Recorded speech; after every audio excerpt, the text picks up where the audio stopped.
Marshal Bab 2, melanggar tembok selatan tidak menoleh ke belakang. Mazhab Ling Xiao adalah salah satu daripadanya. Murid Ling Xiao sekali setiap hari mempunyai peluang untuk mencabar, setiap 5 hari mempunyai peluang untuk dicabar sekali. Kekuatan kedua-dua pihak dalam pertempuran tidak boleh berbeza dengan 3 peringkat. Tidak dibenarkan mengelak peperangan, dan tidak dibenarkan berperang dan melanggar dinding pintu. Pemenang memberi ganjaran mata sumbangan yang sepadan mengikut tahap disiplin pihak lawan, dan pihak yang negatif memotong mata sumbangan yang sepadan mengikut tahap murid. Mata sumbangan juga dikenali sebagai nilai sumbangan Zongmen. Ini adalah ciri Ling Xiaoge. Secara ringkas, mata sumbangan adalah bersamaan dengan wang dalam Ling Xiao. Selagi terdapat mata sumbangan yang mencukupi, anda boleh menukar apa-apa perkara yang anda mahu, herba perubatan, senjata, dalam logistik Zongmen. Baojia, semua yang berkaitan dengan penanaman, boleh ditukar, sudah tentu, juga boleh ditukar dengan emas dan perak, tetapi secara umum, nilai sumbangan Zongmen tidak mudah, dan murid-murid umum keberatan untuk menukar emas dan perak. Terdapat juga banyak cara untuk mendapatkan nilai sumbangan Zongmen. Anda boleh mendapatkan nilai sumbangan tertentu dengan membayar pendapatan mencari harta Zongmen sendiri, atau menyelesaikan tugas yang diberikan oleh Zongmen. Salah satu cara yang paling biasa dan mudah untuk mendapatkan nilai sumbangan ialah dengan mencabar. Cabar murid yang kurang daripada 3 lapisan kekuatan mereka sendiri, dan menangi nilai ganjaran. Oleh itu, pada awal pagi ini, akan terdapat begitu ramai orang di sekeliling Yang Kai, semua orang tahu untuk menatap ke semak lembut. Nama Yang Kai juga terkenal di Pavilion Ling Xiao, bukan sahaja kerana dia mempunyai identiti seorang murid percubaan yang jarang ditemui, tetapi juga kerana dia tidak pernah menjadi pemenang sejak dia memasuki Ling Xiao. Setiap kali seseorang dicabar, ia adalah akibat kekalahan.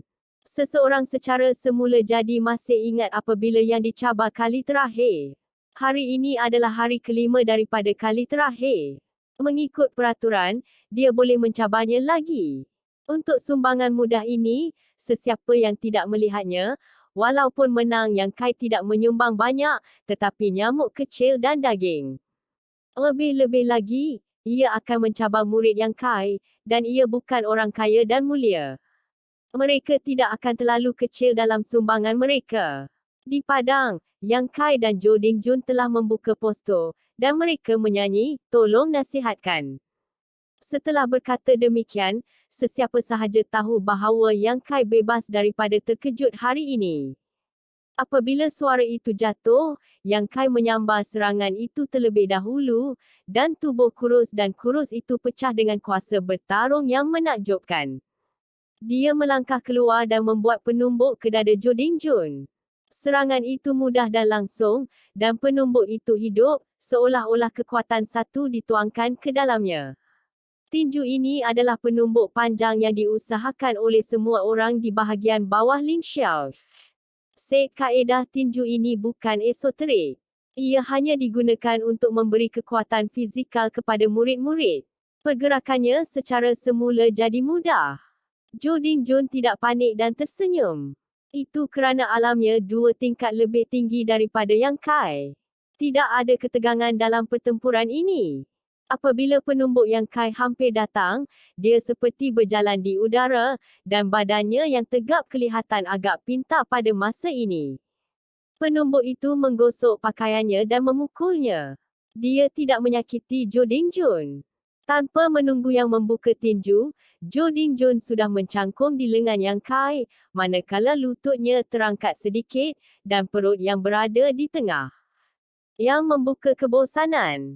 Terpaksa menahan sakit hati, langkah kakinya salah, tergesa-gesa menarik diri, dan secara berbahaya mengelak serangan ketiga yang diikuti Zhou Dingjun.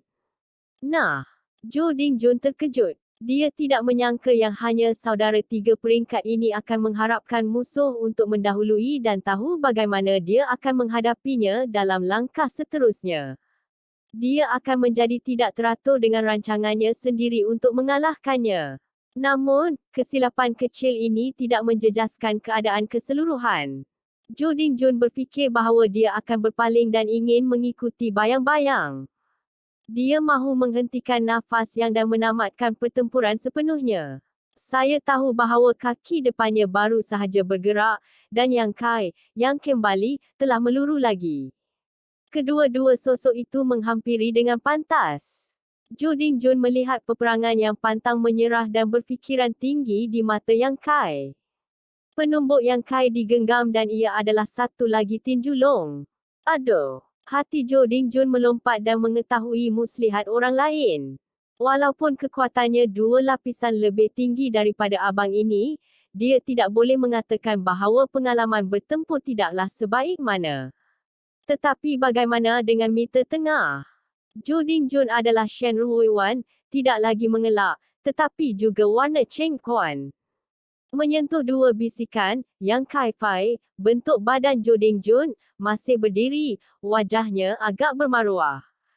Jika ini adalah sama tahap lawan, yang terbang keluar pasti dirinya sendiri. Orang lain mungkin tidak mengetahui misteri kedua-dua tumbukan ini, tetapi mereka jelas menyedarinya. Penumbuk abang ini lebih laju daripada dirinya. Maksudnya, dia mula-mula memukul dirinya sendiri dan dia memukulnya. Bagaimanapun, penumbuknya jauh lebih kuat daripada penumbuknya, dan dia kuat dan kuat. Sebaliknya, sebelah lagi kurus dan kurus, badannya kurus, mukanya seperti hidangan, dia jelas kekurangan zat, dan keupayaannya untuk melawan tidak berada di garisan melintang. Ini akan berlaku di hadapan anda. Ye Shixiong, warisan. Hati Jo Ding-jun bukan rasa, bukan perkara yang baik untuk memukul lebih awal daripada lawan 2 lapisnya. Walaupun pertempuran ini telah menang, dia sentiasa merasakan bahawa beberapa kemenangan bukan rasa. Ada suara berbisik di sebelahnya, adakah orang ini fikir dia menang? Haha, adakah dia tidak pernah mendengar nama Yang Kai dan dia berlari untuk mencabar? Ini benar-benar menarik. Dahi Jo Ding-jun adalah pilihan. Dia benar-benar tidak mengenali Yang Kai dengan baik. Dia sering mendengar orang menyebut tentang abang ini. Hari ini, selepas melihat ramai orang di sekeliling, dia menyertai, tetapi tidak menyangka nasib menjadi sangat baik. Dia dipilih secara langsung oleh Yang Kai. Tetapi bukankah ini satu kemenangan? Ia sudah menjadi kelebihan yang luar biasa untuk menumbuk saudara-saudara dengan satu tumbukan. Mengikut peraturan mazhab, pihak satu lagi harus mengaku kalah, kerana tidak perlu lagi berperang. Kembalilah. Apabila saya memikirkannya, Yang Kai, yang terbang keluar dan jatuh ke tanah, sudah berdiri. Di matanya, dia tidak berkecil hati. Perang itu lebih sengit. Selepas dipukul, penuh dengan hidangan. Muka dah pucat sikit. Tidak menunggu Jo Ding-jun menjawab, Yang Kai sebenarnya bergegas ke sana. Di tempat kurang 3 kaki dari Jo Ding-jun, badannya tiba-tiba bergegar sedikit, dan kakinya menyapu seperti cambuk yang panjang, mengenai Jo Ding-jun. Pecut kaki. Ia juga merupakan kemahiran asas yang semua orang di bahagian bawah pavilion Ling Xiao telah ditanam. Ia hanya dipamerkan pada masa ini melalui Yang Kai, dan dia telah membuat banyak peringkat jauh lebih tinggi daripada rakan sejawatnya. Ternyata kaki pecut ini juga boleh ditendang begini. Tidak menunggu emosi semua orang, dentuman lembut keluar, Yang Kai terbang. Lagi. Jurang antara 2 peringkat alam dan jurang dalam kualiti fizikal membuatkan Yang Kai tidak dapat menahan Jo Ding-jun. Penumbuk Jo Ding-jun terkena pada tulang betis Yang Kai. Apabila Yang Kai berdiri semula, rentaknya agak janggal, nampaknya tulangnya cedera. Kembalilah. Yang membuka giginya, dan kelihatan ada api yang menyala di matanya.